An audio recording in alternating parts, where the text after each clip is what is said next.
नमस्कार, आप देख रहे हैं आज तक और मैं हूं आपके साथ निशांत चतुर्वेदी। इस वक्त की बड़ी खबर यह है, दिल्ली बीजेपी के अध्यक्ष सतीश उपाध्याय ने आज तक से खास बातचीत में संकेत दिए हैं कि दिल्ली चुनाव में किरण बेदी की भूमिका बड़ी होगी। उन्होंने कहा कि किरण बेदी को दिल्ली का बड़ा अनुभव है। सतीश उपाध्याय ने केजरीवाल को चुनौती दी और कहा कि अब वो लगाएं ऑटो के पीछे पोस्टर किरण बेदी के।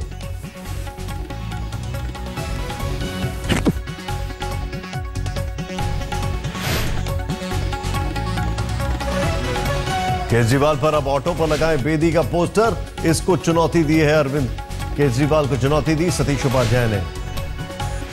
पहले से ही अरविंद केजरीवाल से चिढ़े बैठे हैं जिस दिन से अरविंद केजरीवाल ने इनके ऊपर आरोप लगाया है, लेकिन अब जवाब दिया है किरण बेदी का नाम लेकर। कपिल शर्मा हमारे साथ हैं। कपिल, पहले तो ये खबर समझाएं, क्या मामला है? क्या ये ऑलमोस्ट कंफर्म समझा जा रहा है, बस औपचारिकता मात्र बाकी है? क्या मामला है? बिल्कुल निशांत, जिस तरह से कल किरण बेदी की ज्वाइनिंग हुई थी उससे ही ये अंदाजा लगाया जा रहा था और अब सतीश उपाध्याय ने आज तक से खास बातचीत में इस बात को स्वीकारा है कि किरण बेदी की दिल्ली चुनाव में एक बहुत बड़ी भूमिका होने वाली है और वो जो दिल्ली की लीडरशिप है उसके साथ मिलकर के काम करने वाली है।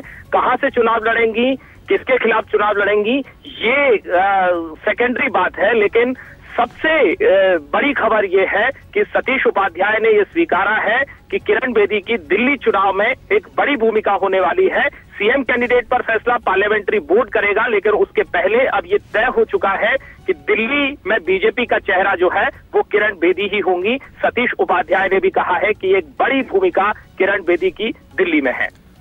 क्या ऐसी कोई खबर आ रही है, क्या ऐसी जानकारी मिल रही है कि किरण बेदी केजरीवाल के खिलाफ चुनाव भी लड़ सकती हैं?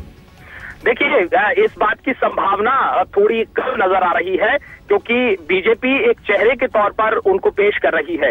केजरीवाल नहीं बल्कि पूरी आम आदमी पार्टी के खिलाफ उनको एक चेहरा बनाया जा रहा है यहाँ पर और इसलिए बीजेपी नहीं चाहेगी कि केजरीवाल के खिलाफ डायरेक्ट किरण बेदी की फाइट हो, तो बीजेपी के सूत्र हमें बता रहे हैं। और जिस तरह से सतीश उपाध्याय ने आज स्वीकार किया है कि दिल्ली के पूरे चुनाव में उनकी एक बड़ी भूमिका होने वाली है, इसका मतलब ये है कि पूरी दिल्ली में जाकर के वो बीजेपी का चुनाव प्रचार करेंगी, बीजेपी का एक चेहरा होंगी। महिला सुरक्षा, लॉ एंड ऑर्डर, जिस तरह के इशू दिल्ली की राजनीति में हावी रहे हैं उसको एड्रेस करने के लिए किरण बेदी से सशक्त और कोई चेहरा बीजेपी के पास नहीं था। इसलिए बीजेपी ने न सिर्फ उनको अपना चेहरा बनाने की तैयारी की है बल्कि ये भी साफ कर दिया है कि पूरी दिल्ली में जाकर के किरण बेदी अब महिला सुरक्षा की बात करेंगी, बीजेपी के लिए बेटर लॉ एंड ऑर्डर की बात करेंगी। और ये भी साथ में जिस तरह से सतीश उपाध्याय ने आज स्वीकार किया है